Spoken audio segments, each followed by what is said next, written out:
It had been 2 months since I had given birth, and let me tell you, those 2 months felt like an eternity. My body was still recovering, and some days just getting out of bed felt like climbing a mountain. My husband was away for work, leaving me to navigate this new world of motherhood on my own.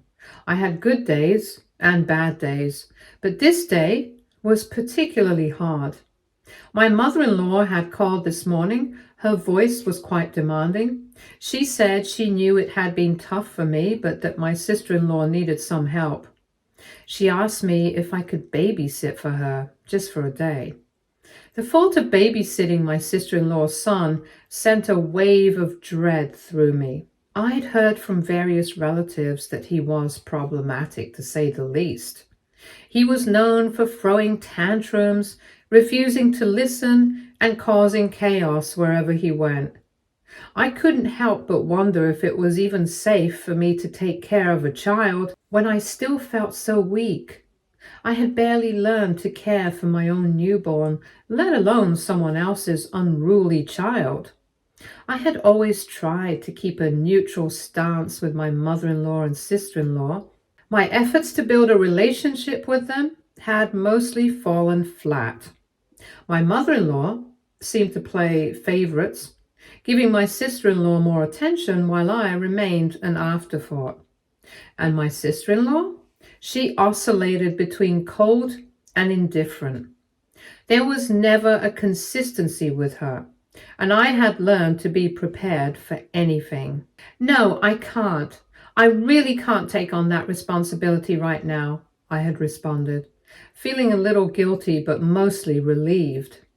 But of course, that hadn't been the end of it. Just a few hours later, my sister-in-law had called, her voice laced with desperation. Please, I really need your help. I don't have anyone else. Just one day. I'll owe you one, I promise. There it was, the guilt creeping in again. I hesitated and weighed my options. Was I really prepared to let my sister-in-law down when she was clearly at her wit's end? Finally, after what felt like an eternity of internal debate, I reluctantly agreed, just for one day. I could do this. The day arrived and I braced myself for whatever chaos lay ahead. My sister-in-law dropped off her son, a lively 8-year-old named Ethan, who was already bouncing on his heels, full of energy. He had messy hair, a wide grin, and a sparkle in his eyes like that kid from Home Alone that made it hard to be as excited as I was anxious. My sister-in-law called out as she hurried away, leaving me with a wave and a smile that didn't quite reach her eyes. As the door closed behind her, I felt a pit in my stomach. This was it. I was now officially on my own with Ethan. I knelt down to his level, trying to be enthusiastic, and asked him if he wanted to play a game. He said he wanted to play dinosaurs. As we settled onto the floor, I felt the weight of my exhaustion pulling at me. We built an imaginary world filled with dinosaurs.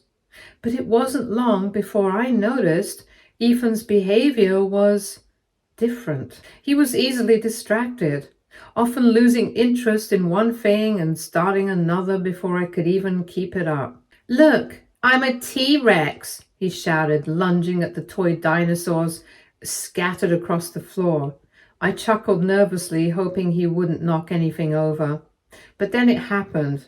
In a moment of wild enthusiasm, he kicked over my carefully stacked pillows, sending them tumbling in all directions. I had hoped for a smooth day, but chaos seemed to be the order of the hour. Ethan giggled, and I felt my frustration rising. As I helped him gather the pillows, I couldn't shake the feeling of unease. I was already so tired, and my body still hadn't fully recovered from childbirth. It felt as if I was being pulled into a whirlwind, with Ethan at the center of it all. After a short while, we moved on to coloring, which seemed like a safer option. I set up a little area on the floor with crayons and paper, and for a brief moment, it felt manageable. I breathed a sigh of relief as I watched Ethan scribble wildly, lost in his own little world. But just as I thought things were settling down, I noticed him looking over at the bookshelf. In a flash, he was up and climbing towards the shelf, reaching for a book that was on top. I jumped up, my heart racing, and shouted at him to not climb. I rushed to him, but it was too late. He grabbed the book, which slipped from his tiny fingers, and fell, hitting the edge of the table before tumbling on the floor. I felt a surge of panic as I realized it was one of my books and I didn't want it to fall on top of him. Ethan looked up at me, his eyes wide. The book didn't hit him. I managed to say that it was okay and to just be careful, though my frustration was bubbling beneath the surface. As I picked up the book, I couldn't help but feel overwhelmed. I had known that babysitting wouldn't be easy, but I hadn't expected it to be this chaotic. As the hours dragged on, I felt my exhaustion creeping in deeper.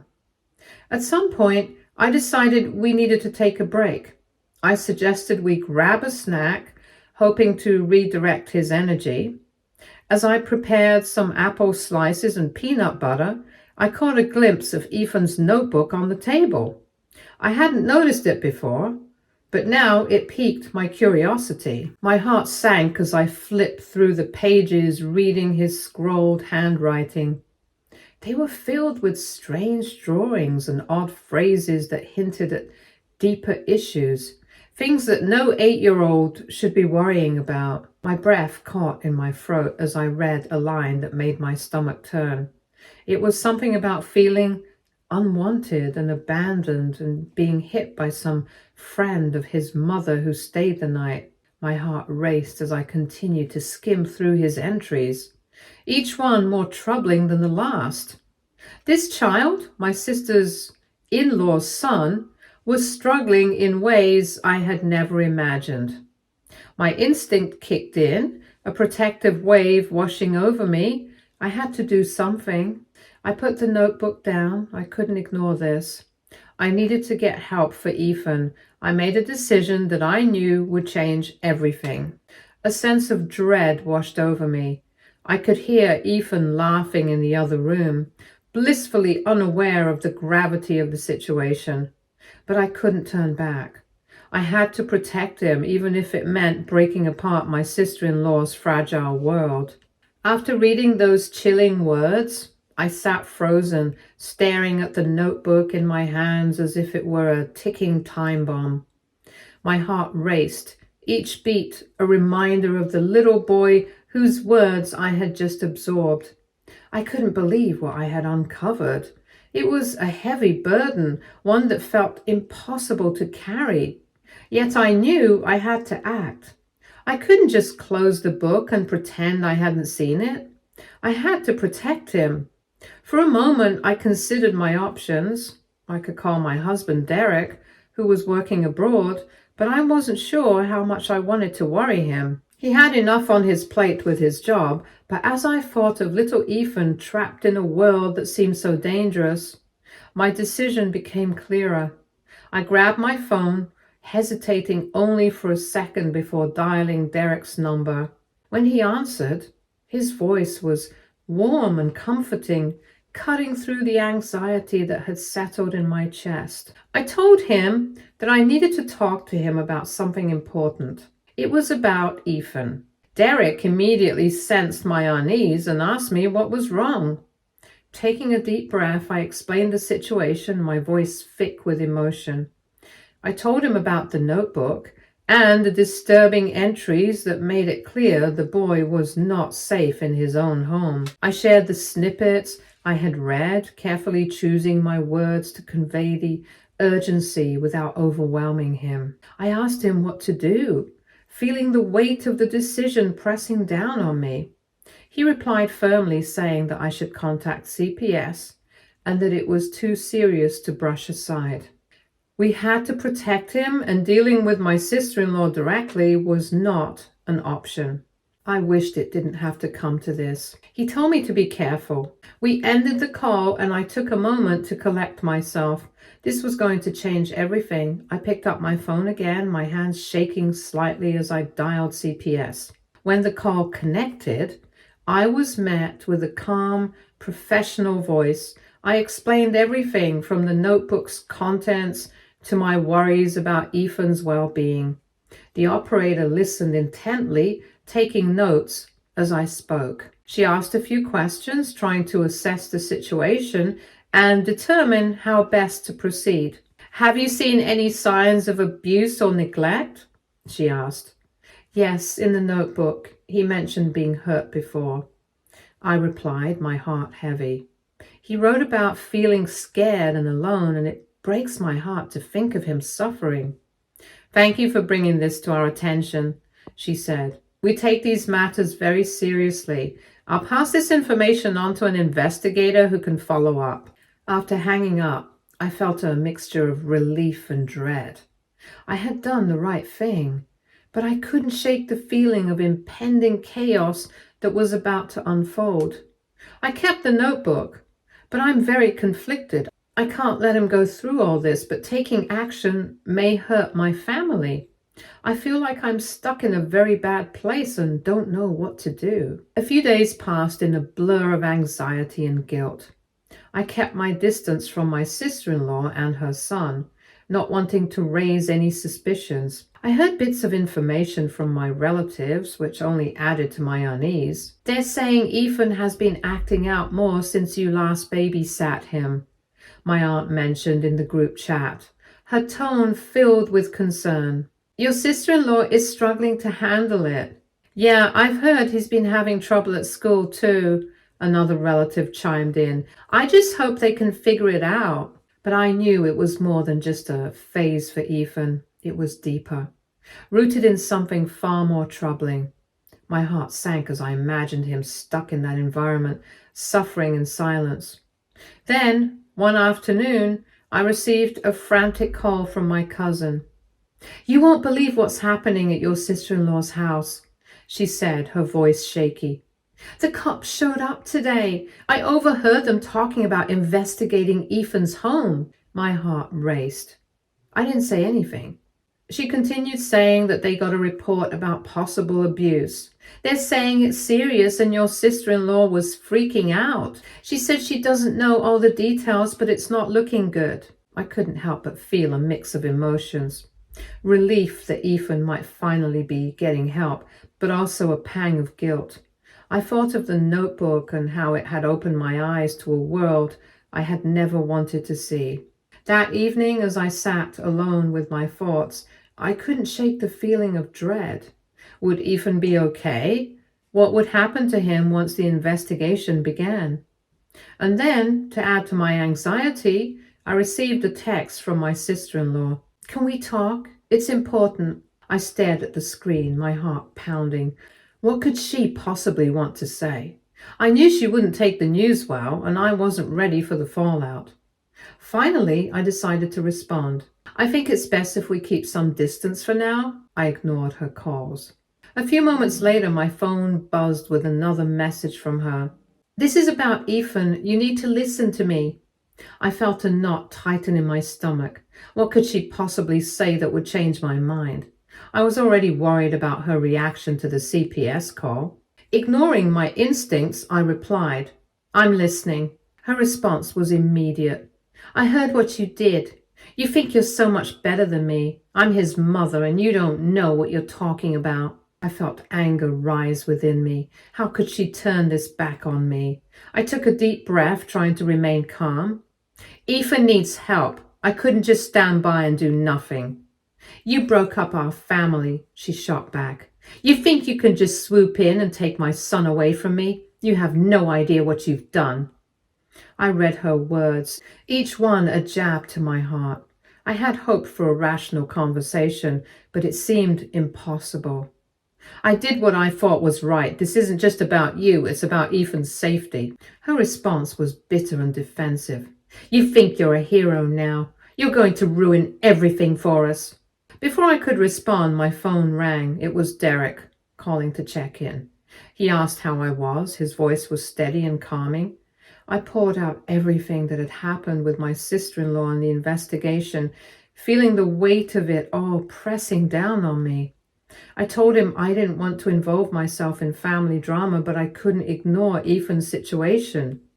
Derek listened carefully and said that I did the right thing. Families can be complicated, but that doesn't mean you have to accept abuse. As I spoke, I felt the knot in my stomach loosen slightly. I knew I had made the right choice, but the uncertainty loomed over me like a dark cloud. Days turned into weeks and the investigation unfolded.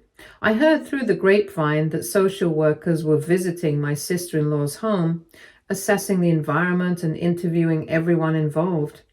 And then one afternoon, I received a call from a social worker. "I'm calling to follow up on the situation regarding Ethan," she said, her tone professional but kind. "We've been conducting interviews and I'd like to gather more information from you. I'd like to hear your perspective on the situation and any concerns you have regarding Ethan's well-being," she explained. As I shared my observations, it felt good to know that someone was taking this seriously. I had handed over the notebook to them long ago. I couldn't shake the feeling that my sister-in-law would retaliate in some way. A few days later, my worst fears were confirmed. I received a call from my sister-in-law, her voice filled with rage. "You think you're so clever, don't you? You think you can just come in and ruin everything for me?" "Sarah, I didn't ruin anything. I did what was necessary for Ethan's safety," I replied, trying to stay calm despite her abuse. "You're going to regret this," she spat. "You think you're better than me, but you'll see." The following day started like any other. However, I knew that today wouldn't be ordinary. I had a nagging sense of dread. Just as I settled my newborn daughter in her crib, my phone buzzed violently on the table. The caller ID flashed and my heart sank. It was my mother-in-law. I hesitated, my fingers hovering over the screen. Part of me wanted to ignore the call, to send it straight to voicemail, but I knew that wouldn't solve anything. Taking a deep breath, I answered. "Hello?" I said, trying to keep my voice steady despite the turmoil swirling inside me. The moment she spoke, I was struck by the venom in her tone. She launched into a tirade, accusing me of tearing the family apart, trying to play the role of a savior. Her voice was sharp, filled with a fury that echoed through the phone. I had never heard her so livid, and it caught me off guard. It was as if she had been waiting for this moment to unleash all her pent-up frustration. She berated me for contacting Child Protective Services, claiming I had overstepped my bounds and misjudged the situation entirely. "You think you know what's best for my family?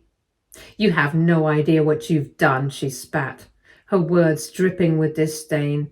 I felt my chest tighten as she continued her onslaught, each word like a stab to my heart. I wasn't going to back down. I had made my choice and I stood by it. I tried to defend myself, explaining that I only wanted to protect her grandson, but she cut me off regardless. I could feel my resolve beginning to waver, but I reminded myself of the gravity of the situation. Her son, my husband, was my ally, and I had to trust in the decision we made together. Throughout the call, I would sense her surprise at my refusal to back down. I was no longer the timid daughter-in-law who would submit to her demands. I could almost hear her thinking, "Who does she think she is?" when I insisted that I was doing this for the sake of her grandson. Her tone shifted from fury to desperation, laced with threats. "Don't think you can get away with this. I'll make sure everyone knows you broke up our family," she hissed, her voice low and menacing. "You're going to regret this." Did she truly think her threats would scare me into submission? I was resolute, even if her words stung. "You need to reflect on your actions and how they affect others," I said, my voice firmer than I felt. She abruptly ended the call, leaving me reeling in the aftermath. I needed to talk to my husband to let him know what had transpired. I picked up my phone and dialed his number, my hands trembling as I waited for him to answer. When he picked up, I could tell he was already aware of the tense atmosphere surrounding the situation. I quickly recounted the conversation with his mother, the threats she had made, and the rage that had poured out of her.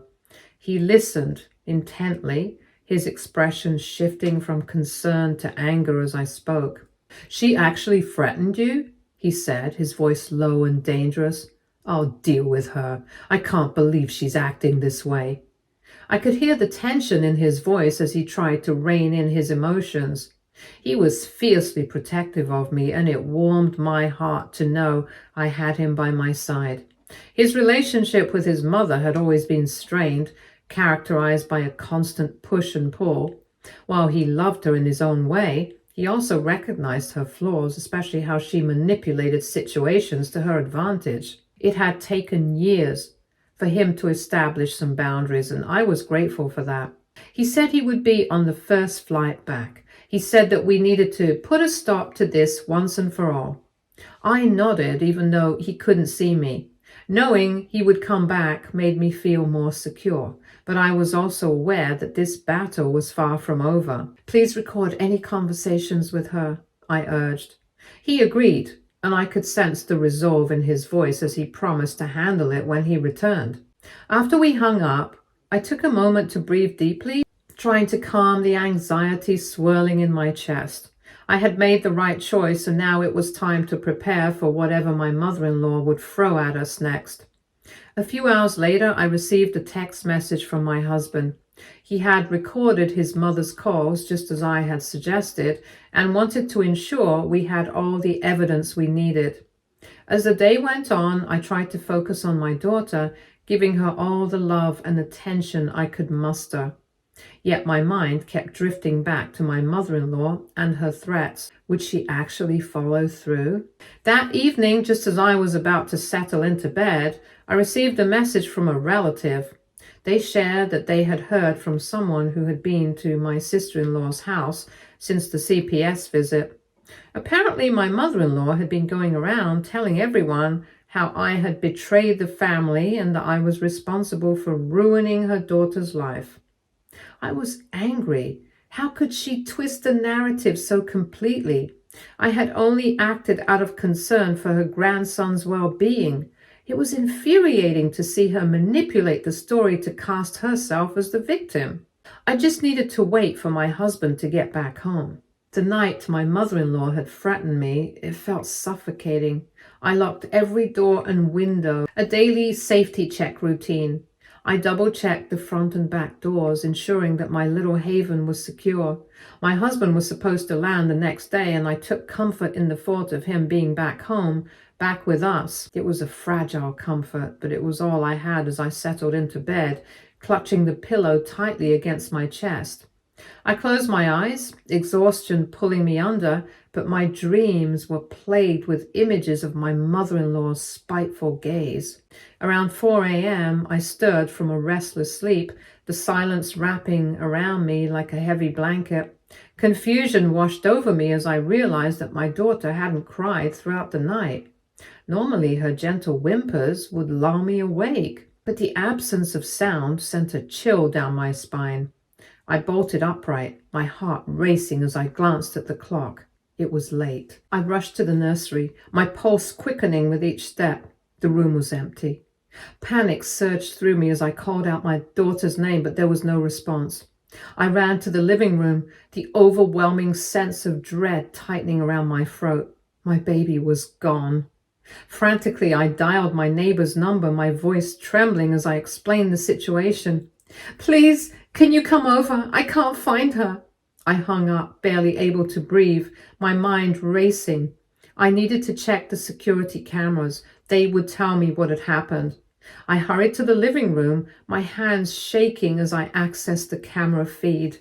As I scrolled through the footage, I felt as if I were watching a horror movie unfold. The timestamp showed it clearly. Just after 2 a.m., my mother-in-law had let herself in using a key I never gave her. There she was, sneaking into the nursery, a shadow slipping into darkness, and moments later, she was leaving, cradling my daughter in her arms. My stomach churned as disbelief washed over me. How could she? How could she do this? I immediately dialed my husband, my voice cracking as I tried to explain. She took the baby. She took her. You have to call back, please.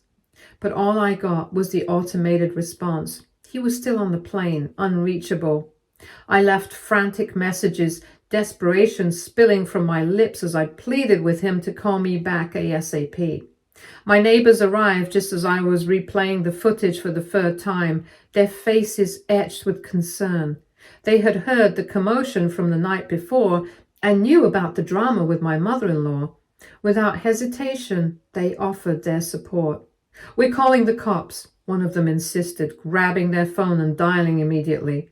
I felt like I was in a never-ending nightmare. My mind raced back to the last time I had seen my daughter, her tiny hands curled into fists, her eyes bright and trusting. How could someone who was supposed to love her do this?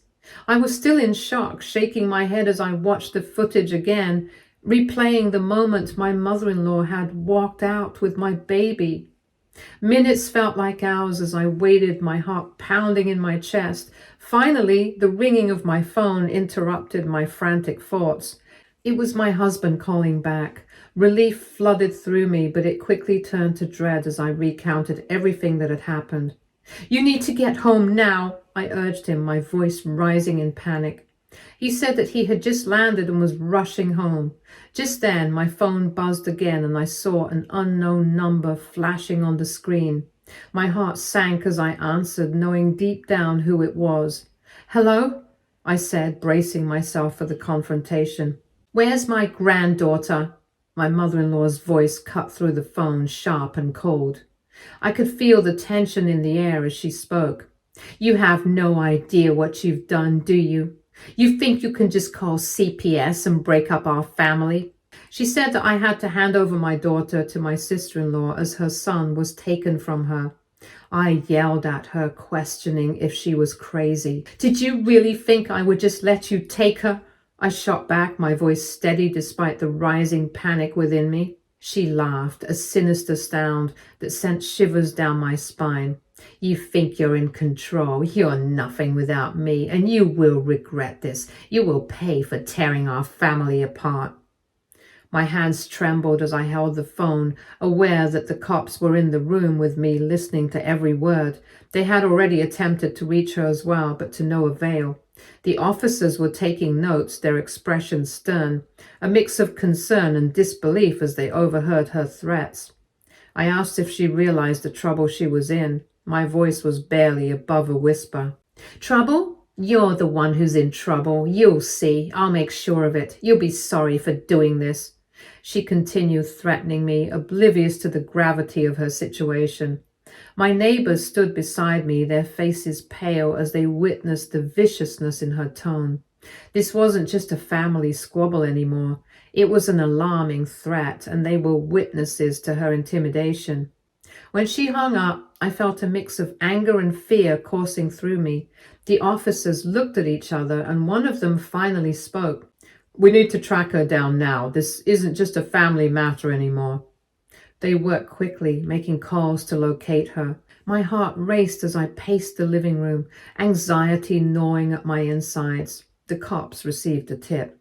We think she's at your sister-in-law's house, one of them said, his voice steady and authoritative. We're going to head there now. The officers moved with urgency, their determination palpable. My heart felt heavy as I realized that my daughter was out there, and my mother-in-law had kidnapped her. As they left, I felt a wave of helplessness wash over me. I couldn't just sit there. I had to do something. I'll come with you, I insisted, but they shook their heads, telling me to stay put. It felt like an eternity as I waited, the fear clawing at my insides. Finally, I heard the sound of sirens in the distance. I stood frozen in the living room, every second stretching into a lifetime. The cops returned, their expressions serious as they entered the house. The officer said that they had found my baby and that she was with my husband in the other car. My husband had reached the scene after the cops. The officer said that it wasn't looking good for my mother-in-law, legally speaking. The atmosphere was charged with tension as the door swung open to reveal my husband, flanked by two police officers. My heart raced as I caught a glimpse of our daughter, safe and sound, nestled in my husband's arms. Relief washed over me, tears of joy running down my cheeks. I rushed forward to hold my baby in my arms again. The warmth of her small body filled my heart with an overwhelming sense of gratitude. But that relief quickly turned to dread as I realized who was outside the house. My mother-in-law and sister-in-law stood nearby, their faces pale and shocked, disbelief etched into every feature. My mother-in-law shouted, her voice trembling with anger and fear. She took a step back. "How dare you involve the police in this?" My sister-in-law's eyes popped out, a look of pure panic on her face. "You had no right to do this. We're family," she screamed, desperation creeping into her voice. I held my daughter close, grounding myself in her presence. "You both crossed a line that you can't come back from. You don't get to dictate what family means," I replied, my voice steady despite the chaos surrounding me. The officers stepped forward, their expressions grim. "Ma'am," one of them addressed my mother-in-law, "we need to inform you of the charges being brought against you." My mother-in-law's eyes darted between me and the officers, realization slowly dawning on her. "Charges? What charges?" she asked, her voice shaky. The other officer began explaining. "We have enough evidence to press charges for child endangerment, trespassing, and a few other counts related to your unauthorized entry into this residence, including the key." Her face twisted in anger, and she turned to her daughter, hoping for an ally. "You're going to let them do this to me?" she shrieked while pointing an accusatory finger. "I had nothing to do with this," my sister-in-law screamed back, her voice rising in panic. "I didn't know she would take the baby. This isn't my fault." The officers moved to take them into custody as my mother-in-law tried to run away. I watched as they cuffed my mother-in-law, and I could almost see the gears turning in her mind, trying to formulate some sort of defense. She yelled that this was absurd and we couldn't do this. I told her that she had done this to herself and now she had to face the consequences.